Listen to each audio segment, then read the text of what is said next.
Hello friends, and welcome back to our homestead. Today I'm harvesting some of this beautiful tall plant that grows in my herbal garden. It has this very pleasant aroma and it has this silverish tone to it. It's called wormwood. The Latin name I struggle to pronounce, so I'm going to put at the bottom of the screen for you to read. But in my language, in Russian, it's called polin. Polin gorkaya means bitter. And many of us know this plant for uses for parasite cleanse. Many of us know it. But you know what though? Like, I feel that wormwood has so many other wonderful properties that we need to talk about, and also very many precautions that we need to keep in mind. So I am harvesting this right now in early July. It's about to go into flowers, but not much. I've seen a couple of them turning into little buds, but really not much. So as far as when to best to harvest it, some herbalists believe that it's best to harvest it before it blossoms, and others say when it's blossoming. So regardless, we're going to be using the aerial part, meaning flowers, little buds, and leaves, and that's all we're going to be using. I'm not even using the stem. All I'm gonna need is these little flowers, okay? So this is growing in my herbal garden. It spreads, it can spread pretty widely. It can spread through seeds in the fall or through root system. So I need to manage this big pile of wormwood. It's growing everywhere. I need to make sure that it doesn't overtake my herbal garden. So today I'm going to be cutting a few of these branches. I'm going to bring it to my porch as always, and I'm going to tell you all about how I'm going to be preserving it, how I'm going to be using it, and how I'm going to be storing it.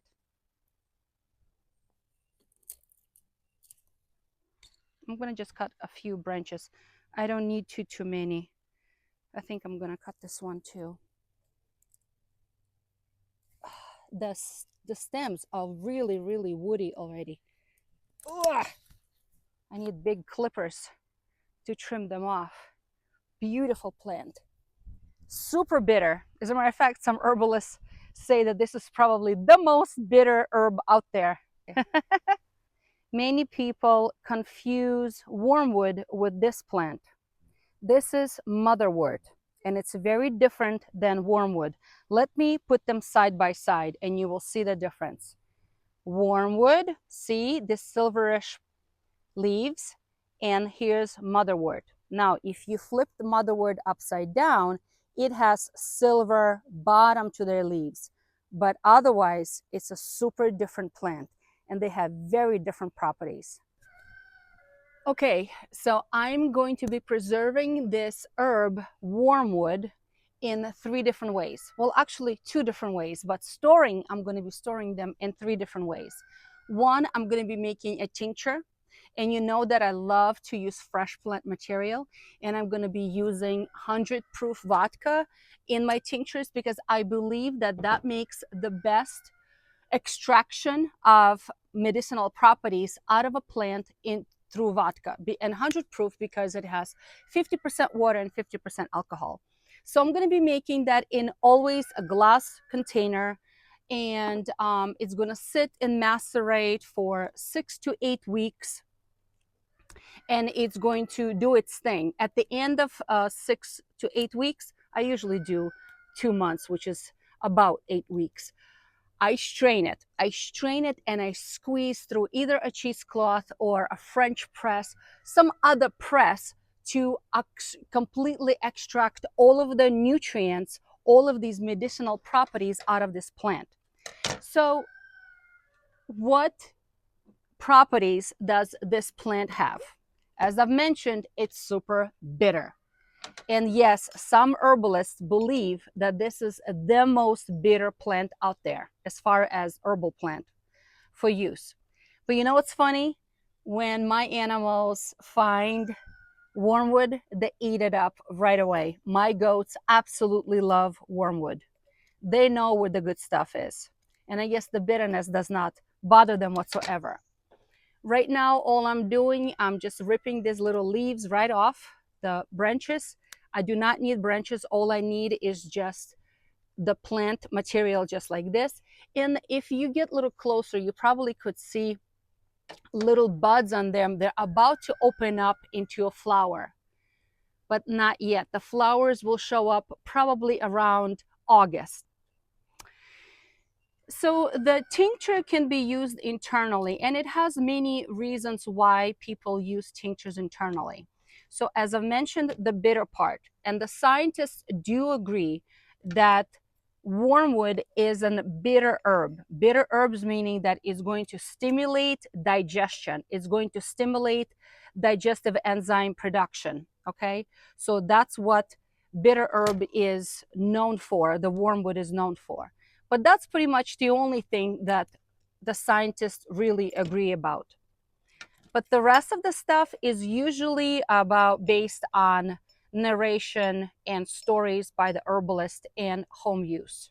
All right, so, however, there is a study done in 2007 in Germany that showed that wormwood has also a anti-inflammatory property.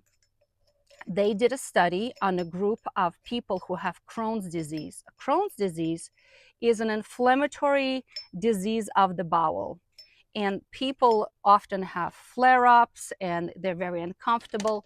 So wormwood was used for these patients, and it showed significant reduction in flare-up of Crohn's, and it showed 90% reduction in reoccurrence of Crohn's. The reason why I like to cut them up like this is because it exposes a little bit more of surface area of the plant, and it gives just a better way for vodka, for the alcohol, to extract the medicinal property from this herb. I love to work outdoors when I'm working with herbs, because when I bring this fresh branches and plants to my porch, it allows all of the little bugs, little ants, little bugs to run away before I process this plant. That's why I like to work outdoors rather than somewhere else. Okay, so what other properties besides digestive, antiparasitic, which many people know wormwood as an antiparasitic herb. But if you watch to the end, I'm going to tell you the best way, I believe, to take wormwood to deal with parasites. So stay tuned. So there are other properties of wormwood, and some of them are very, very interesting. Is it helps to treat mild abdominal pain. Maybe because it has anti-inflammatory processes, I'm not sure. But for mild abdominal pain, it also has properties as antibacterial, antiviral, and antifungal. So, some studies suggest that wormwood is helpful against gram-positive bacteria and some gram-negative bacteria. But also it is helpful against candida, which is yeast. And dealing with candida is very difficult. It's very persistent. It's very difficult to deal with. So wormwood can help. So what else? Well, wormwood also can be applied externally, topically, right? So there are some literature that suggests that it's been used to pack a wound externally to kill bacteria on the wound. So it's been used often in like soldiers, marching in the war a long time ago. They've been using it against bacterial infections. It also has neuroprotective properties. However, because it can increase the GABA production, that's a relaxation neurotransmitter, we have to be cautious that it may not be suitable for everyone. And I'm going to talk about precautions later on, so stay tuned for that. It has properties as an immunostimulator, so it helps your immune system to be activated and relax when it needs to be relaxed. It also has antispasmodic properties. It has antidepressive properties. It has a mild diuretic and laxative properties. And it has mucolytic properties, meaning it helps to move mucus during respiratory infections. Okay, so how much do I put into this jar? Now, if I was using a scale, I would use 1:3 ratio, meaning that I would use 1 part of this plant material and 3 parts of vodka. But I am using a very simple folk method, meaning that I'm just filling up my jar 2/3 of the way up, and then I'm going to top everything off with vodka.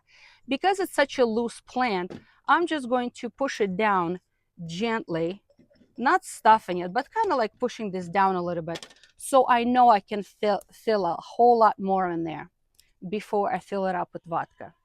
So this is going to be my tincture. Many people want to know, what is a tincture? A tincture is an extraction of an herb into some sort of a solvent. In my case, it's going to be 100 proof vodka.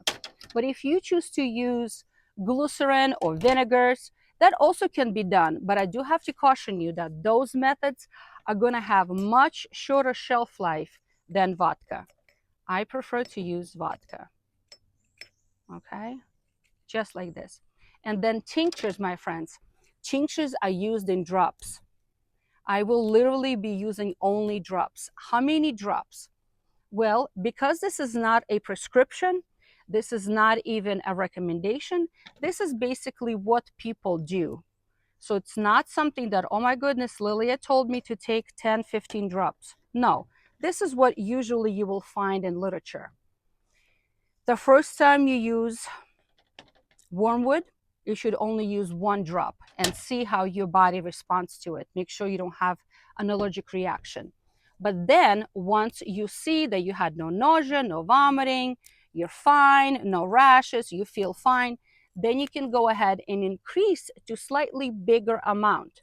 And the bigger amount will be about 10 to 15 drops, about 20 minutes before eating food. It's going to help to stimulate digestive enzymes.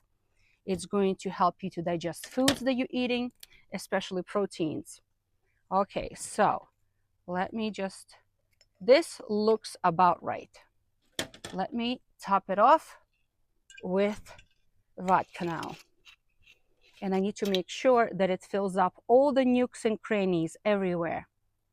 Okay, just like this. Hopefully I have enough. Oh my goodness, just enough, all the way to the top. So once I put a cover on, I'm going to shake it every day, okay? I have to make sure I have a label on it.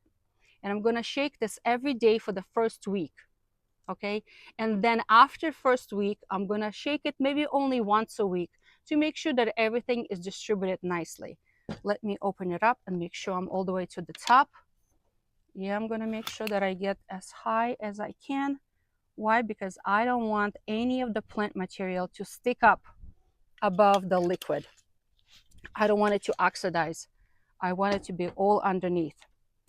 And then I'm going to keep this in a dark apothecary closet and shake this once a week until 6 to 8 weeks. And then I will strain it all. And I will store it in a dark glass bottle with a dropper. The tinctures are very strong remedies, and we have to treat them with respect. As I've mentioned, we should start it at a very low amount to test to see how your body is going to respond to it. But then it can be increased, say from few drops all the way to 15 or even 20 drops 3 times a day for about 6 to 8 weeks, but no more than that. See, something that people forget. Wormwood is a poisonous plant. Yes, it is a poisonous plant. It does have medicinal properties, but it's also a poisonous plant. And we don't want to cause harm to our bodies by consuming it for too much and for too long. So no more than 6 to 8 weeks of use as far as tinctures. We should start it at a lower amount and we can increase it later. The second way that I like to preserve wormwood is by dehydrating. So again, I am just taking the leaves off of the plant. And by the way, notice how I did not wash it. Yes, I do have a rule that if the plant is very tall and far away from the ground, and it just recently rained and it's far away from any kind of pollutant roads or kind of factories or whatnot, in a clean ecological place, I do not wash my herbs if they're very tall. Now, those that grow very low to the ground and there's a chance of dirt splashing from the ground, those I do wash, but not wormwood. It's such a tall plant. I do not wash it. So just a side note. So I do like to dehydrate it in my dehydrator. I put it on these trays with a little mesh, and the mesh allows air to move through. And the reason why I like to dehydrate my herbs in a dehydrator is because it is so humid where we live here in New England that it's almost impossible to dehydrate your plants naturally. I do remember my babushka used to take different herbs and she would tie them up into like little bunches, and she would tie them up and she would hang them in the attic, because in the attic it was dark enough that there was no sunshine and no direct sunlight, and it was dry and there was a lot of airflow. So she did dehydrate a lot of her herbs that way, but not here. Here is in New England, it's pretty much impossible, because if a couple of leaves get a little bit of moisture left or mold grows on them and you store them later for the later use, unfortunately the entire batch will go bad, and it's pretty disturbing. So I will put it in my dehydrator. I put it on the lowest setting where it says herb, or the lowest setting you have on your dehydrator. And I usually put it overnight, and then in the morning, 10 to 12 hours, it's nice and dry. And it looks, my friends, it looks just like this. I did this last night. Look at the difference between the fresh and the dehydrated. Here's the fresh plant material. See how nice and silvery green that is? Where is dehydrated, they all very, very dry and crumble in my hands, and they completely change their color. It's a very different color. So at this point, I need to make sure that they are crispy, dry, and I will store them for future use, sometime in the winter or whenever I need it. I like to store my dried herbs in glass jars with tight lid. Sometimes I will even throw in an oxygen absorber in there, and always make sure that it's nicely labeled, because you don't want to forget what's in it. Again, far away from the direct sunlight, because the sun likes to break things down and we want to preserve it. This dried herb can be used in infusions. Now, I do have to warn you, you're not going to enjoy the infusion. It's not like one of those cup of tea that you're going to sit and sip on with a little honey. Absolutely not. As a matter of fact, it's so bitter that you have to treat it with respect like medicine. The usual amount that people use internally as an infusion, you would take 1 teaspoon of this dried material, pour it into a cup, 1 cup of boiling water, and you allow it to steep for about 20 minutes. Then you strain it, and now you have your infusion. That infusion should be consumed in 1/3 of a cup 3 times a day, about 20 minutes before eating food.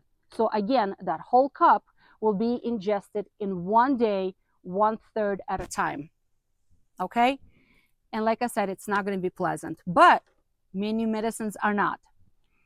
The third way I like to preserve this herb is by, after dehydrating it, I like to turn it into powder. Once the plant is dried, it can be put in a food processor, in a pestle and mortar, or in a coffee grinder, and grind it into powder. It should be fine powder, okay? And at this point, we're going to be focusing on a parasite cleanse. So let me explain. When we take an infusion, or we're taking it as a tincture, it goes through our GI tract, right? And as soon as it comes into the small intestine, because it's in a liquid form, it gets absorbed very, very quickly. But parasites are very sneaky and it's difficult to get rid of them. We need an herb that will travel through the entire GI tract, small intestine and the large intestine, okay? So this is why we need to talk about using powder, either in a capsule form, in a tablet form, or in the old-fashioned way where people just took it with a teaspoon. Because it is so bitter, I suggest having a little honey on the side as well. So let me explain what I'm talking about. Yes, in the old days, they took powder in a teaspoon. But because it's so bitter, they would mix it with a little bit of honey, simply just to kill the bitterness. So again, in order to know if there's any allergy or hypersensitivity or adverse reaction to wormwood, it is recommended to take a teaspoon, dip it in a little bit of just a tip into honey, and then dip on the tip of the spoon into powder and eat it that way. Oh my gosh, it's bitter. The honey is not helping. It's still very bitter. And then by chewing it and swallowing that, it allows to go through your entire GI tract and affect the parasites, okay, that like to reside in the intestines. So what is the general recommendation? The general recommendation is on the day 1 and 2, first 2 days, is to do just the tip of a teaspoon, just the tip of a teaspoon, okay? Then if there's no issues, the dose can be, I shouldn't use the word dose really, but the amount should be increased a little bit. By how much? It can go up to half a teaspoon. Again, mix with a little bit of honey, chew it through and swallow. And it can be chased with a little bit of water, okay? So that can be for the next 2 days, half a teaspoon. Day 3 and day 4, again, half a teaspoon. If no issues, now we can go up to a full teaspoon with a little bit of honey, chewing it through all the way until we do this for 10 days. After 10 days, we should take a break. After those 10 days of taking half a teaspoon to 1 teaspoon, total of 10 days, we should take a break of 7 days and then repeat the whole process one more time for 10 more days. Why? Because it is important that the parasites are killed and the ovum or the egg of the parasite is also killed. Because if the ovum is not killed, it's going to hatch and we want to get rid of those parasites as well. So, yes, this can be put in a capsule, but when it's in a capsule, it's very difficult to control how much you're taking at once. That is why in the old days, our ancestors knew what they were doing, and they would take a little bit of honey, dip it in a spoon, and mix it together with whatever catches on, with powder on the tip of the spoon. And that's how they would start off taking. Now, this is all discussed for an adult. For children, there's really no literature to say what is safe for children at all. So generally speaking, for children, it is usually the half amount than is given to an adult, half the amount. But that's all I'm going to say.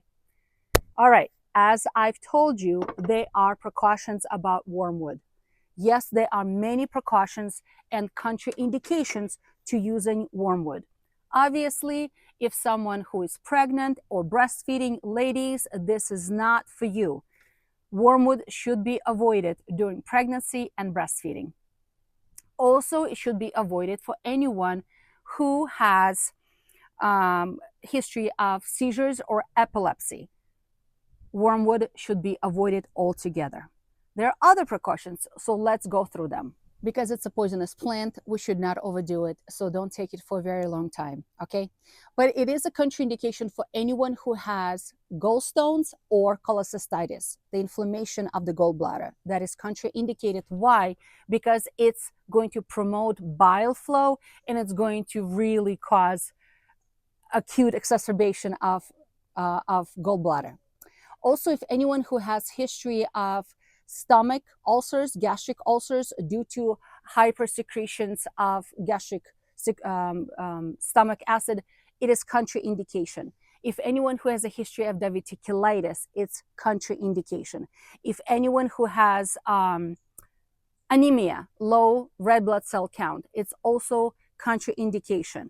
So like I said, there are many contraindications. So please do your research. Don't go by what Lilia said on Luli's Homestead channel.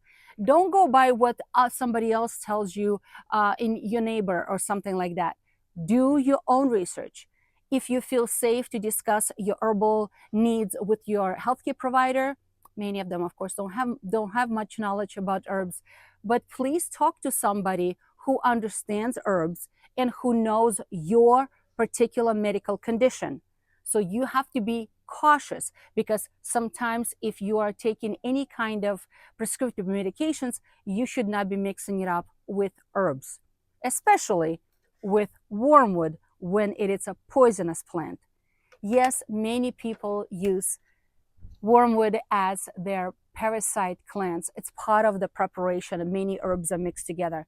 So be cautious if you know your precautions. Okay, so I am gonna go and put more of this herb into my dehydrator, and I'm going to continue shaking this once a day, the maceration of tincture.